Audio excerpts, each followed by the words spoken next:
प्यारे बच्चों, ये शॉर्ट टाइप क्वेश्चंस हैं, एग्ज़ाम की दृष्टि से महत्वपूर्ण है। 1 अंक या 2 अंक में ये न्यूमेरिकल टाइप क्वेश्चन आ सकते हैं। पहला क्वेश्चन है 100 इलेक्ट्रॉन वोल्ट गतिज ऊर्जा वाले इलेक्ट्रॉन की डी ब्रोगली तरंगदैर्ध्य क्या होगी। आपके पास इलेक्ट्रॉन दिया है, इलेक्ट्रॉन की डी ब्रोगली तरंगदैर्ध्य की एक डायरेक्ट फॉर्म बताया था। क्या होता है वो, lambda is equal to 12.27 upon √b। ठीक है, और ये जो आएगा आपके पास, ये एंगस्ट्रॉम में आती है लैम्डा। तो आपके पास देखिए यहाँ पर 100 इलेक्ट्रॉन वोल्ट गतिज ऊर्जा से मतलब है कि जो इलेक्ट्रॉन है उसको कितने वोल्ट से त्वरित किया गया है, 100 वोल्ट से त्वरित किया है। इसका मतलब यहाँ पर गिवन क्या है आपके पास, गिवन है V is equal to 100 volt. ठीक है, 100 वोल्ट आपको गिवन है। तो आप फॉर्मूले में वैल्यू रखिए, लैम्डा इज इक्वल टू हो जाएगा तब 12.27 अपॉन √100। √100 का मतलब है 10, तो ये हो गया 12.27 अपॉन 10, और ये आ गया आपके पास 1.227 एंगस्ट्रॉम। ठीक है, ये एंगस्ट्रॉम में आपके पास वैल्यू आ गई। ठीक है,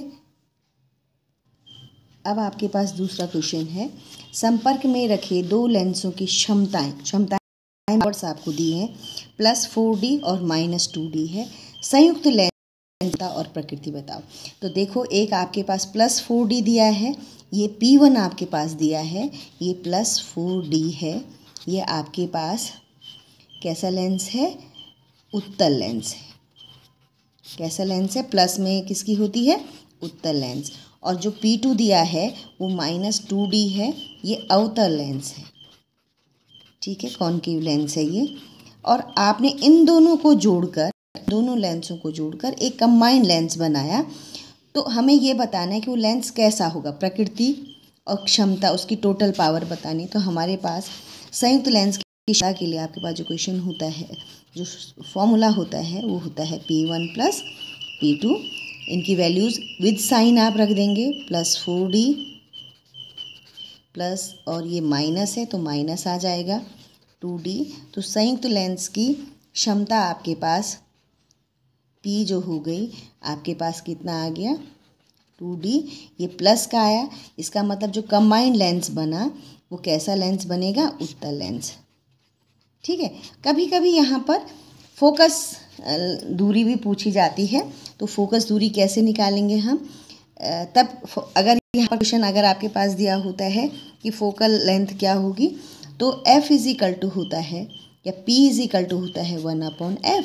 तो यहाँ से हम F भी निकाल सकते हैं 1/p, और 1/p का मतलब होता है 1/, यहाँ पर जो संयुक्त लेंस बना उसकी वैल्यू, उसका टोटल पावर आपने रख देना है 2। तो ये हो गया, और ये क्या हो जाएगा 0.5 मीटर। ये लेंस का क्या हो जाएगा, फोकल लेंथ होता। लेकिन आपके पास क्वेश्चन यहीं तक था, तो आपने यहाँ तक इसको सॉल्व करना है। जो भी क्वेश्चन कहेगा उस हिसाब से आपने सॉल्व करना है। अगला क्वेश्चन है, 1 ग्राम द्रव्यमान से कितनी ऊर्जा मुक्त होगी।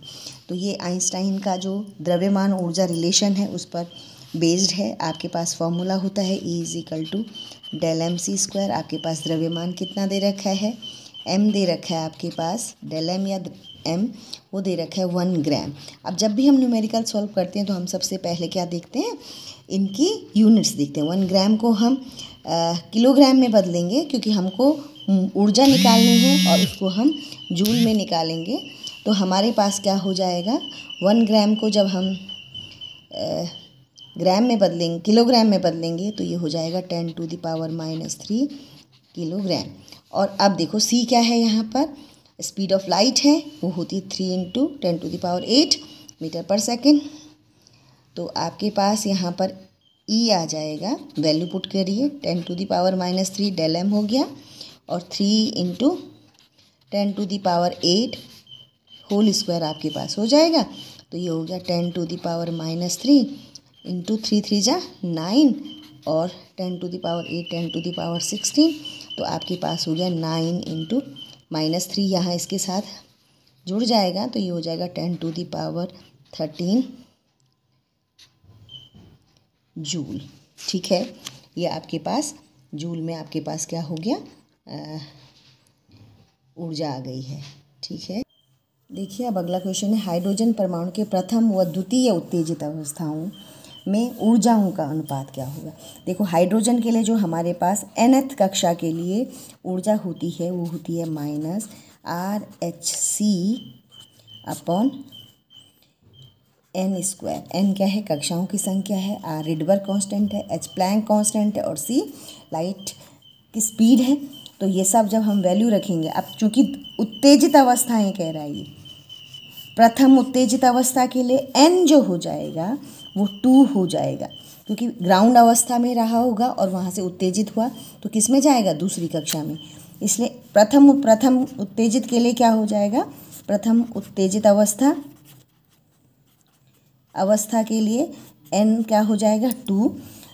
तो आपके पास E2 कह देते हैं उसको -RHc अपॉन 2² हो गया।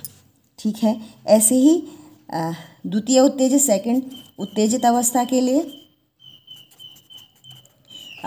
लिए क्या हो जाएगा, अवस्था के लिए n = हो जाएगा 3। तो आप इसको E3 बोल दीजिए। आपके पास हो गया -RHc अपॉन 3²। तो ये हो जाएगा, ये पहले वाला -RHc अपॉन 4 और ये हो जाएगा -RHc अपॉन 9। ठीक है, तो आपके पास E2/E3 हो जाएगा क्या, इसको रखो -RHc upon 4 whole upon -RHc upon 9 ऊपर चला गया तो आपके पास हो गया 9 ऊपर चला गया। ठीक है, 9/4 क्या आ गया, ये सब आपके पास RHc कैंसिल हो गया तो आपके पास क्या आ गया 9:4। आपके पास इन दोनों ही ऊर्जाओं का अनुपात आ जाएगा।